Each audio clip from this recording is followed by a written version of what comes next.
नमस्कार। स्वागत है आप सभी का आपके अपने YouTube चैनल MKLCC गुरु पर।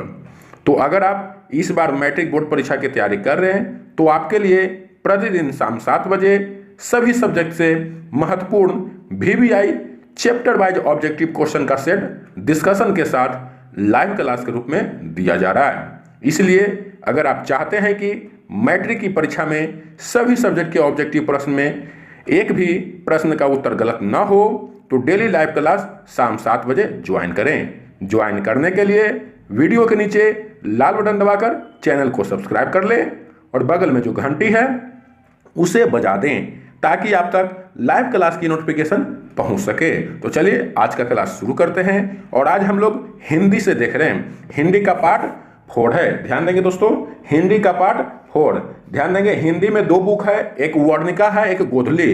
तो यह हिंदी का पार्ट 4 है जो गोधली से है। वर्णिका का अलग पार्ट चल रहा है दोस्तों, ध्यान देंगे। आज हम लोग गोधली से चल रहे हैं और गोधली में सभी लोग बढ़िया से समझेंगे। गोधली में भी 2 भाग होते हैं, एक गद्य खंड, एक काव्य खंड। तो हम लोग गद्य खंड के चैप्टर 4 नाखून क्यों बढ़ते हैं, इससे महत्वपूर्ण ऑब्जेक्टिव प्रश्न आज देखेंगे। ध्यान देंगे, हिंदी का पार्ट 4 वीडियो है और यह हिंदी गोधली बुक से है। वर्णिका बुक से अलग चल रहे हैं दोस्तों। आज हम लोग गोधली बुक से देख रहे हैं हिंदी का पार्ट 4 वीडियो जो गद्य खंड का है। चैप्टर 4 नाखून क्यों बढ़ते हैं, इससे महत्वपूर्ण ऑब्जेक्टिव प्रश्न देखने वाले हैं। तो चलिए शुरू करते हैं। सभी लोग वीडियो को लाइक कर दें और चैनल को सब्सक्राइब नहीं किए हैं तो जरूर सब्सक्राइब कर दें। और ध्यान देंगे यह क्लास आपका लाइव चल रहा है, इसलिए वीडियो के नीचे एक लाइव चैट का ऑप्शन मिलेगा, उससे जुड़ जाएं।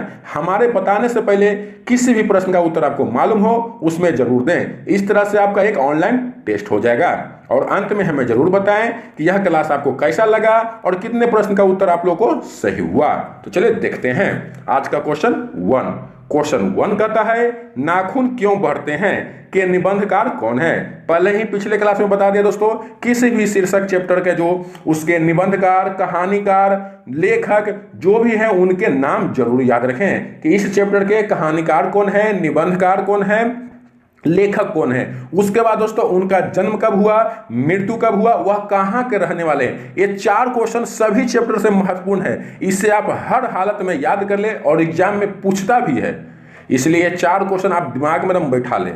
तो उसी का पहला क्वेश्चन आज है कि नाखून क्यों बढ़ते हैं कि निबंधकार कौन है। ध्यान देंगे, नाखून क्यों बढ़ते या क्या निबंध है तो निबंधकार पूछेगा, अगर कहानी रहेगा तो कहानीकार रहेगा, उसी तरह से दोस्तों लेखक पूछेगा। तो ध्यान देंगे, तो जल्दी से बताएं इस प्रश्न का सही उत्तर कि नाखून क्यों बढ़ते हैं कि निबंधकार कौन है। क्या गुलाब राय, शांति प्रिय द्विवेदी या प्रताप नारायण मिश्र या आचार्य हजारी प्रसाद द्विवेदी। जल्दी से अपना उत्तर देंगे लाइव चैट में। और सभी लोग जितने भी लोग वीडियो में जुड़े हुए हैं सभी लोग वीडियो को लाइक कर दें और दोस्तों में शेयर कर दें ताकि इस लाइव क्लास में और भी छात्र जुड़ सकें। तो जल्दी से आप लोग वीडियो के नीचे एक शेयर का ऑप्शन आता है, उस शेयर का ऑप्शन को क्लिक करके आप व्हाट्सएप पर शेयर कर दें, उससे और भी लोगों की जानकारी मिलेगी और जुड़ सकेंगे। तो ध्यान देंगे दोस्तों, इस प्रश्न का सही उत्तर क्या होगा। तो इस प्रश्न का सही उत्तर है आचार्य हजारी प्रसाद द्विवेदी। इस प्रश्न का सही आंसर ऑप्शन डी, क्योंकि नाखून क्यों बढ़ते हैं कि निबंधकार कौन है, आचार्य हजारी प्रसाद द्विवेदी। ऑप्शन डी इस प्रश्न का सही उत्तर होगा। चलिए नेक्स्ट क्वेश्चन कहता है दोस्तों, द्विवेदी जी ने निर्लज अपराधी किसे कहा है। द्विवेदी जी ने निर्लज अपराधी किसे कहा है, जिसको लज्जा ही नहीं है, निर्लज अपराधी किसे कहा है। जल्दी से इस प्रश्न का उत्तर देंगे कि द्विवेदी जी ने निर्लज अपराधी किसे कहा है। क्या नाखून को या चोर को, डाकू को या बदमाश को। जल्दी से इस प्रश्न का उत्तर सभी लोग देंगे कि द्विवेदी जी ने निर्लज अपराधी किसे कहा है। और दोस्तों एक बात और है महत्वपूर्ण, जो पिछले क्लास में जयप्रकाश जी का एक क्वेश्चन था। जयप्रकाश जी 50 नंबर प्रश्न में कुछ कंफ्यूजन हो गए थे और वह कहना चाह रहे हैं कि सर 50 का बी होगा। तो ध्यान देंगे 50 का बी नहीं सी होगा, एथिलीन। आपको कल के वीडियो में कमेंट करके पूरा विस्तार पूर्वक बताया गया आंसर कि क्यों होगा, ठीक है। जिब्रेलिन्स नहीं होगा, एथिलीन होगा। फल पकाने के लिए कौन सहायक होता है तो एथिलीन। आपको कल का वीडियो में कमेंट करके विस्तार पूर्वक लिख दिया गया है। अगर किसी तरह का दिक्कत हो तो कमेंट में जरूर लिखें, उसका हम अगले दिन आपको निपटारा कर देंगे। तो चलिए इस प्रश्न का उत्तर देंगे कि द्विवेदी जी ने निर्लज अपराधी किसे कहा है। चलिए बहुत बढ़िया, सभी लोग आंसर दे, कुछ लोग दे रहे हैं कुछ लोग नहीं दे रहे हैं। जितने भी लोग देख रहे हैं सभी लोग उत्तर देंगे। नहीं आएगा कोई बात नहीं दोस्तों, गलती होगा, एग्जाम में सही होगा। प्रैक्टिस तो करें, जाके एग्जाम में ही एक बार प्रैक्टिस करेंगे तो उसके बाद कोई रास्ता आपके पास नहीं है, इसलिए आंसर देने की प्रयास जरूर करें।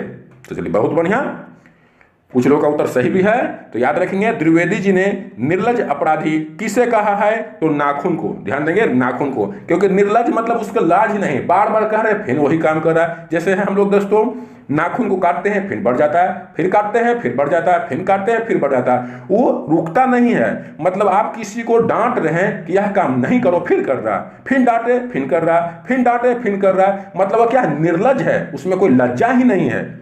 तो उसी तरह से द्विवेदी जी ने निर्लज अपराधी किससे कहा है, तो नाखून को। आप लोग जानते भी होंगे, इससे अच्छी तरह समझ रहे हैं कि नाखून को काटते कहते हैं कि मत बढ़ना, तो नहीं बढ़ेगा, आपके बोलने से तो वह नहीं बढ़ेगा, वह बढ़ेगा ही, उसका काम ही है बढ़ना और आपका काम है उसे काटना।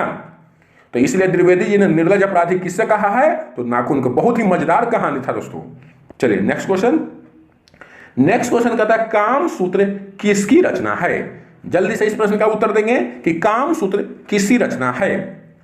सभी लोग देंगे। और दोस्तों हमें सपोर्ट करें, ज्यादा से ज्यादा वीडियो को शेयर करें ताकि ज्यादा से ज्यादा संख्या में लोग जुड़ सके। और आप लोग के लिए बहुत बढ़िया बात है कि इंटर से ज्यादा मैट्रिक में लोग जुड़ रहे हैं, देख रहे हैं, इसलिए आप लोग को हम जल्द ही सब्जेक्टिव का भी क्लास लाएंगे। इंटर में थोड़ा कम रुचि रख रहे हैं, तो इसलिए जितना ज़्यादा हो सके शेयर करें और भी बढ़ाएं। तो आप लोगों का क्लासें विस्तार पूर्वक लिया जाएगा, सभी सब्जेक्ट से हो सके तो प्रतिदिन लिया जाएगा। इसलिए आप लोग ज़्यादा से ज़्यादा सपोर्ट करें और क्लास को विस्तार पूर्वक देखें। तो कहता है काम सूत्र किसकी रचना है, तो ध्यान देंगे काम सूत्र किसकी रचना है, तो वात्स्यायन की। किसकी, वात्स्यायन की। ऑप्शन सी इस प्रश्न का सही उत्तर होगा। कितने लोग देखेंगे दोस्तों पिछले चैप्टर की तरह कि चर्चा चल रहा है नाखून क्यों बढ़ते हैं और इनके लेखक हजारी प्रसाद द्विवेदी जी हैं, तो पक्का होगा कि काम सूत्र इनकी ही रचना होगी। तो ऐसा कभी कभी गलत भी हो जाता है, जैसे इस प्रश्न में है। याद रखेंगे काम सूत्र किसकी रचना है, तो वात्स्यायन की। ऑप्शन सी इस प्रश्न का सही उत्तर है। नेक्स्ट क्वेश्चन कहता है शिक्षक का अर्थ क्या होता है। शिक्षक का अर्थ होता है, जल्दी से बताएं, का साबुन होता है, मुहावर होता है, दर्पण होता है या मोम। शिक्षक का अर्थ होता है, क्या होता है शिक्षक का अर्थ। सभी लोग उत्तर देंगे, अगर कहानी पर तो जरूर बताएंगे। तो याद रखेंगे दोस्तों, बहुत बढ़िया, कुछ लोग का उत्तर सही जा रहा है, सभी लोग दें। तो याद रखेंगे शिक्षक का अर्थ मोम होता है, जो मोमबत्ती रहता है तो मोम, शिक्षक का अर्थ मोम होता है। ऑप्शन डी इस प्रश्न का सही उत्तर है। और दोस्तों सभी लोग इस वीडियो को लाइक कर दें, और जो भी नए जुड़े हैं इस क्लास से और अभी तक चैनल को सब्सक्राइब नहीं किए हैं तो चैनल को जरूर सब्सक्राइब कर दें, और बगल में जो घंटी है उससे बजाना ना भूलें, क्योंकि उसी के थ्रू आपके पास नोटिफिकेशन जाती है। अगर आप सिर्फ चैनल को सब्सक्राइब किए हुए हैं, घंटी को नहीं बजाए हुए हैं, तो आपके पास नोटिफिकेशन नहीं जाएगी। इसलिए लाइव क्लास की नोटिफिकेशन पाने के लिए, लेटेस्ट एजुकेशनल अपडेट पाने के लिए घंटी को भी अवश्य बजाएं। तो नेक्स्ट क्वेश्चन कहता है महाभारत क्या है। महाभारत क्या है, क्या उपन्यास है, कहानी है या शास्त्र है या पुराण। जल्दी से अपना उत्तर देंगे कि महाभारत क्या है। बहुत ही बढ़िया क्वेश्चन है और VVI क्वेश्चन है, यह एग्जाम में आता है। अगर आपके पास क्वेश्चन बैंक है तो उसमें आप जरूर देखेंगे इस प्रश्न को, महाभारत क्या है। चलिए बहुत बढ़िया, तो याद रखेंगे महाभारत क्या है दोस्तों, तो महाभारत एक पुराण है। ऑप्शन डी इस प्रश्न का सही उत्तर है। चलिए नेक्स्ट क्वेश्चन। नेक्स्ट क्वेश्चन कहता है किस देश के लोग बड़े बड़े नख पसंद करते हैं। किस देश के लोग बड़े बड़े नख पसंद करते थे। दोस्तों बड़े बड़े नख अर्थात नाखून किस देश के लोग हैं जो बड़े बड़े नख पसंद करते थे। जल्दी से इस प्रश्न का उत्तर देंगे। बहुत बढ़िया, कुछ लोग का उत्तर आना शुरू भी हो गया है। तो याद रखेंगे किस देश के लोग बड़े बड़े नख पसंद करते थे, तो वह गौड़ देश के लोग बड़े बड़े नख पसंद करते थे। तो ऑप्शन ए। और दोस्तों हम चाह रहे हैं कि कल मैथ का क्लास हो, तो अगर आप लोगों को कोई दिक्कत हो या आप लोगों को बढ़िया है तो जो हो रहा है आप कमेंट में जरूर लिखें कि मैथ का क्लास होना चाहिए या नहीं। कमेंट में लिखें दोस्तों, चैट में नहीं। मैथ का क्लास होना चाहिए कल या नहीं होना चाहिए। आप लोग कमेंट में लिखेंगे कि कल मैथ का क्लास होना चाहिए, जो आपका राय हो। या नहीं होना चाहिए। जो आपका राय होगा उसी तरह से कल चलेंगे। मेरे विचार से कल का क्लास मैथ का लेने जा रहे हैं, तो जैसा हो आप लोग जरूर कमेंट करें। नेक्स्ट क्वेश्चन की ओर बढ़ते हैं। और कल भी दोस्तों ध्यान देंगे, अगर मैथ का क्लास होगा तो त्रिकोणमिति से ही होगा। अभी त्रिकोणमिति से भरपूर प्रैक्टिस सिखाएंगे आपको, ऑब्जेक्टिव के थ्रू सब्जेक्टिव भी सिखाएंगे। इसलिए आप लोग जैसा चाहें वैसा कमेंट करें और नेक्स्ट क्वेश्चन का आंसर बताएं। नेक्स्ट क्वेश्चन कहता है, कौन छोटे नखों को पसंद करते थे? कौन थे जो छोटे नखों को पसंद करते थे? जल्दी से इस प्रश्न का उत्तर देंगे। कौन थे जो छोटे नखों अर्थात छोटे छोटे नाखून को पसंद करते थे? सभी लोग उत्तर देंगे, जितने भी लोग जुड़े हुए हैं सभी लोग उत्तर देंगे।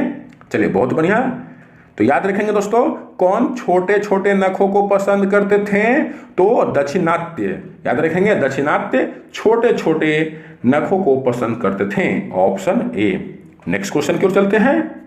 नेक्स्ट क्वेश्चन कहता है, हजारी प्रसाद द्विवेदी का जन्म कब हुआ?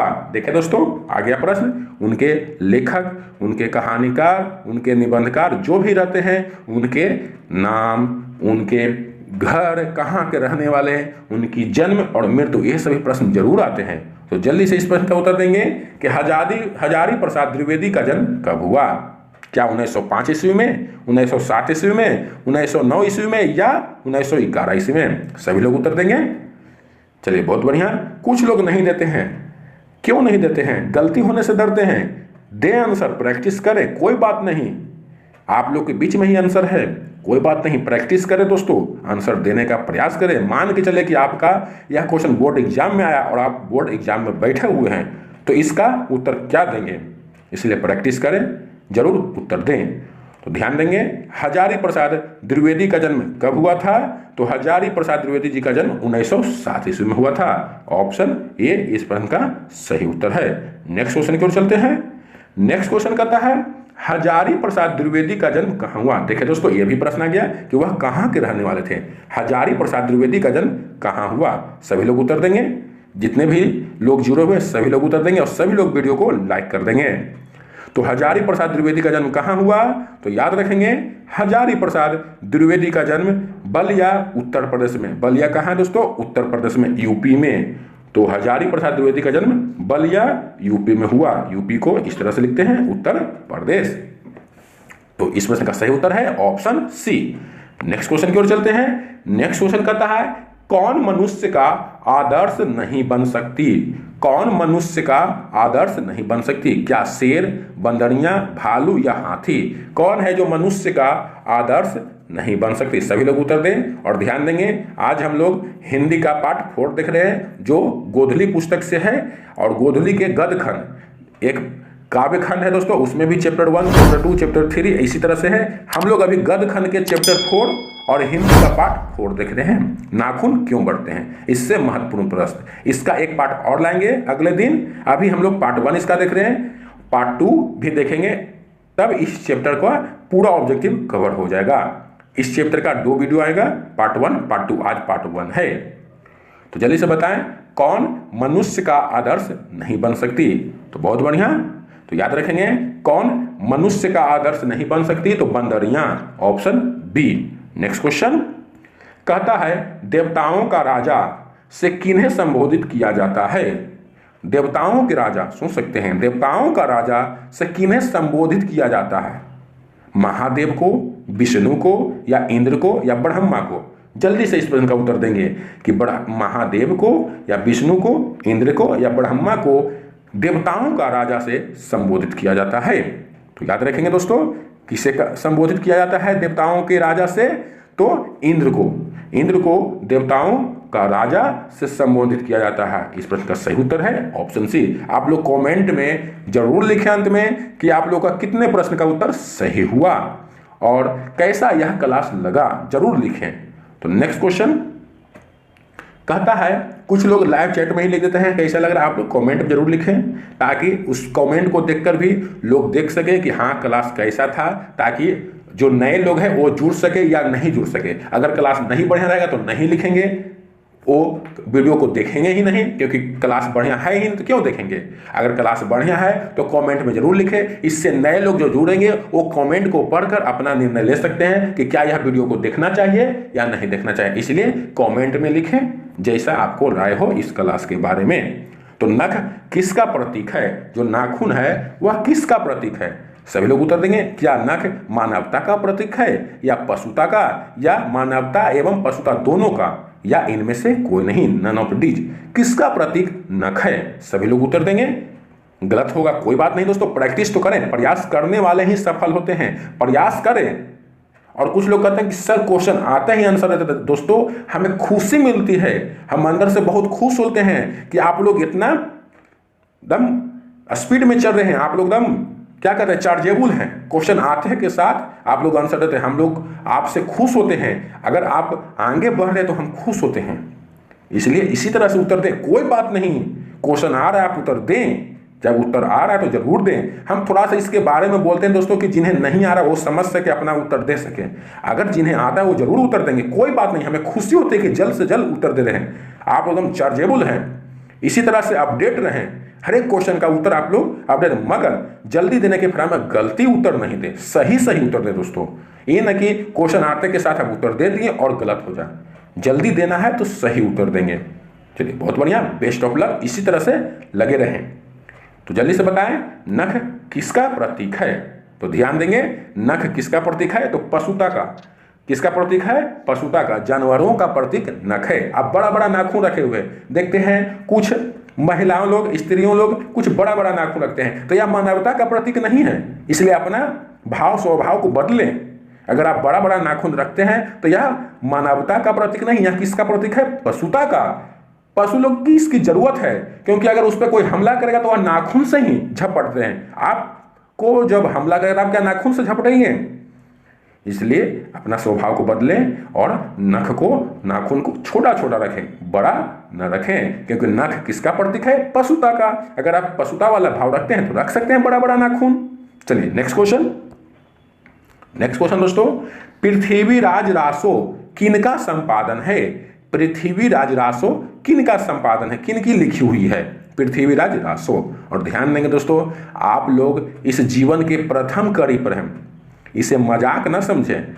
आप लोग जो हैं अभी प्रथम सीढ़ी पर हैं। ध्यान देंगे, जो आप बचपन से लेकर अभी तक पढ़ाई किए उसका रिजल्ट यह है, मैट्रिक का रिजल्ट। ध्यान देंगे, दिमाग में बैठा ले दोस्तों, यह है आपका जीवन का प्रथम सीढ़ी है, इसी से आपका रास्ता बदलता है दोस्तों। अगर इसमें आप अच्छा करेंगे, ध्यान देंगे, जिस दिन आप लोग का रिजल्ट आता है तो आपसे पहले आपके गार्जियन उठते हैं और छींकते हुए खांसते हुए बाहर निकलते हैं। अगर आप लोग का नंबर बढ़िया है तो, कि कोई हमसे पूछे कि बेटा का क्या आया, बेटी का क्या आया, क्योंकि आपसे ज़्यादा चिंता आपके पापा के मम्मी को रहता है आपके रिजल्ट से। और अगर आपका नंबर बढ़िया नहीं आता है तो वो निकलने में घबराते हैं कि कहीं कोई पूछ रहा है, क्योंकि जानते हैं दोस्तों, आपके अगल बगल दोस्त, आस पड़ोस ही आपके दुश्मन हैं।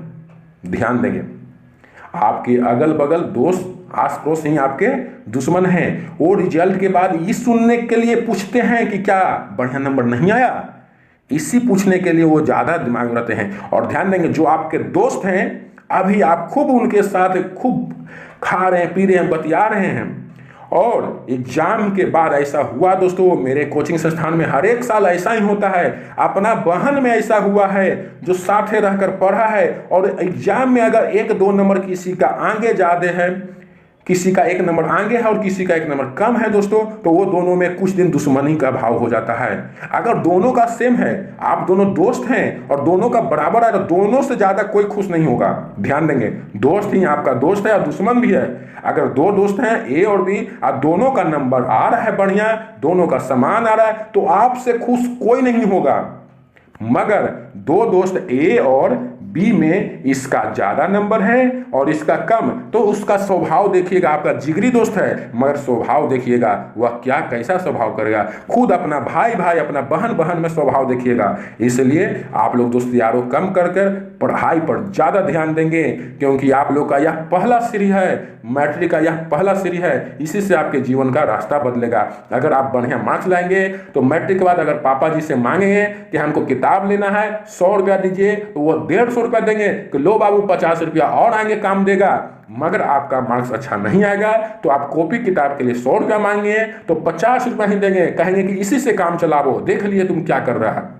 इसलिए ध्यान लगा के पढ़ें दोस्तों, और अच्छे से मन लगा के पढ़ें, यही आपके पास समय है। इस समय में सब कुछ भुला जाइए और जी जान लगा के खूब मेहनत करें, खूब मेहनत, जितना ज़्यादा प्रैक्टिस करेंगे उतना ही आप लोगों के लिए फायदा है। ध्यान देंगे, कुछ समय जा रहा है दोस्तों, कोई बात नहीं, अगर मेरे इस वचन से आप लोगों का रास्ता बदल जाए तो मेरे लिए बहुत खुशी का बात है।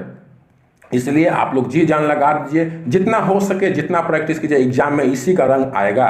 ये मत दिमाग में सोचे कि वो नहीं पढ़ा था वो भी पास हो गया, अरे भाई वो पास होके क्या करेगा, बिना पढ़े हुए पास हो जाता है। वैसा आप 10,000 रुपया दीजिए, आप घर में बैठिए और आपको फर्स्ट डिवीजन दे देगा, आप क्या करेंगे, घर के दरवाजा पर उसे कांटे मार के टांग देंगे, जो आएगा वो देखेगा हाँ फलना कुमार फर्स्ट डिवीजन बहुत बढ़िया, और उसके पास नॉलेज कुछ नहीं है, ऐसा कोई बात नहीं दोस्तों।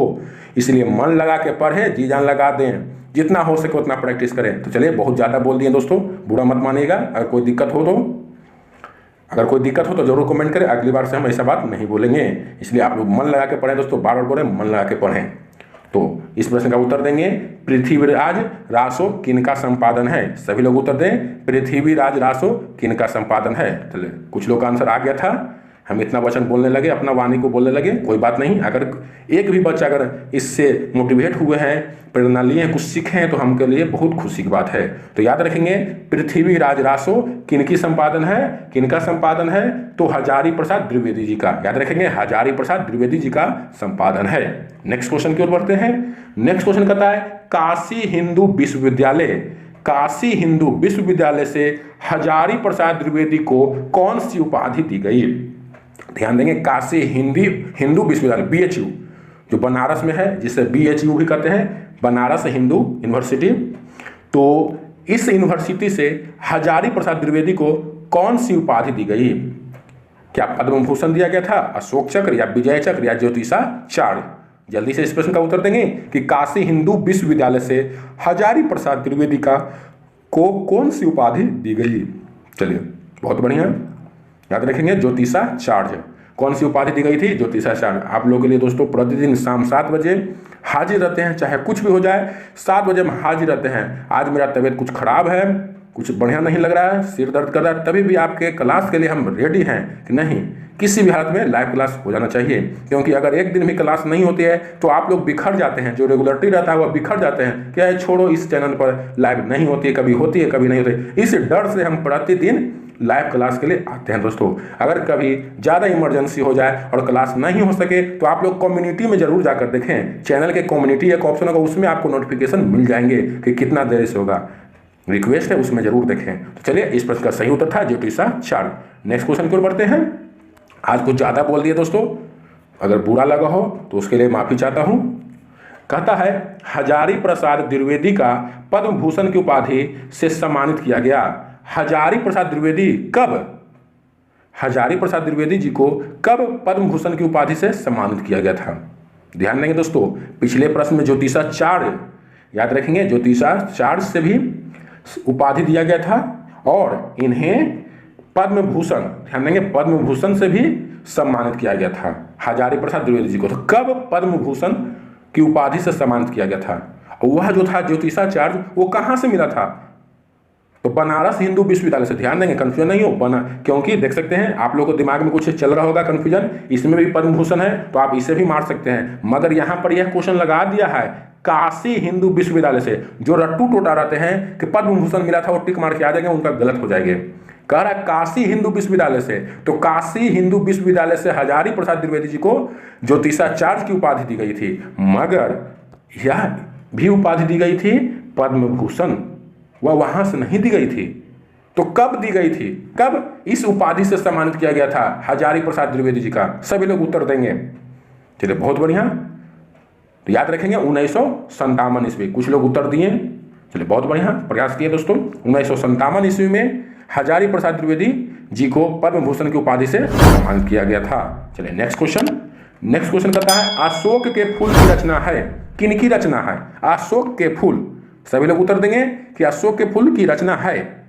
चलिए, बहुत बढ़िया, तो याद रखेंगे, अशोक के फूल की रचना कौन है, हजारी प्रसाद द्विवेदी। याद रखेंगे, हजारी प्रसाद द्विवेदी जी की रचना है अशोक के फूल। सभी लोग उत्तर देंगे दोस्तों अगर आता हो तो, और लास्ट में जरूर बताएं कितने प्रश्न का उत्तर सही हुआ। और जयप्रकाश जी अपने पिछले सवाल का उत्तर आपको वीडियो के कमेंट, जो पिछले वीडियो था उसके वीडियो में कमेंट दे दिया गया है, आप उससे समझ लें। तो नेक्स्ट क्वेश्चन है, हजारी प्रसाद द्विवेदी की मृत्यु कब और कहां हुई। देखिए दोस्तों, मृत्यु से भी प्रश्न आ गया, हजारी प्रसाद द्विवेदी जी की मृत्यु कब और कहां हुई। अगर मालूम हो तो सभी लोग उत्तर देंगे लाइव चैट में कि हजारी प्रसाद द्विवेदी जी की मृत्यु कब हुई थी। तो याद रखेंगे दोस्तों, हजारी प्रसाद द्विवेदी जी की मृत्यु 1979 ईस्वी में दिल्ली में हुई थी। कहां? दिल्ली में 1979 ईस्वी, ऑप्शन ए 1979। याद रखेंगे 1979 दिल्ली में। चलिए नेक्स्ट क्वेश्चन। नेक्स्ट क्वेश्चन का था दोस्तों, नाखून का इतिहास किस पुस्तक में मिलता है। नाखून का इतिहास किस पुस्तक में मिलता है, और यह आज के पाठ का लास्ट क्वेश्चन है। अगले क्लास में हम लोग इससे आगे बढ़ेंगे। आज का पाठ में 1 से 18 तक ही रहेगा। तो सभी लोग इस प्रश्न का उत्तर देंगे कि नाखून का इतिहास किस पुस्तक में मिलता है। क्योंकि आज ज़्यादा कुछ बोल दें दोस्तों, वीडियो काफ़ी लंबा होने जा रहा है, इसलिए इसको यहीं पर समाप्त करेंगे। नाखून का इतिहास किस पुस्तक में मिलता है, बहुत बढ़िया, याद रखेंगे नाखून का इतिहास कामसूत्र में मिलता है। ऑप्शन ए इस प्रश्न का सही उत्तर है। चलिए किस पुस्तक में? कामसूत्र में। फिर से बोल रहे हैं कामसूत्र में। कामसूत्र में नाखून का इतिहास मिलता है। तो यह वीडियो कैसा लगा कमेंट जरूर करें, और कितने प्रश्न का उत्तर सही हुआ वो भी लिखें। और जो भी लोग नए लोग इस क्लास को कर रहे हैं और चैनल को सब्सक्राइब नहीं किए हैं, तो वीडियो के नीचे एक लाल बटन में लिखा हुआ सब्सक्राइब, उस पर क्लिक कर देंगे तो सब्सक्राइब हो जाएगा। कुछ लोग पर शक लगता है कि फिर से सब्सक्राइब कर देते हैं, तो अगर उजला में लिखा रहता है सब्सक्राइब कीजिए तो अनसब्सक्राइब हो जाएगा। दोस्तों ध्यान देंगे, अगर लाल में है सब्सक्राइब लिखा तो उस पर क्लिक करेंगे तो सब्सक्राइब हो जाएगा, और घंटी बजा दें ताकि आप तक लाइव क्लास की नोटिफिकेशन पहुंच सके। तो आज के लिए इतना ही, फिर मिलेंगे अगले दिन नेक्स्ट क्लास के साथ। तब तक के लिए धन्यवाद।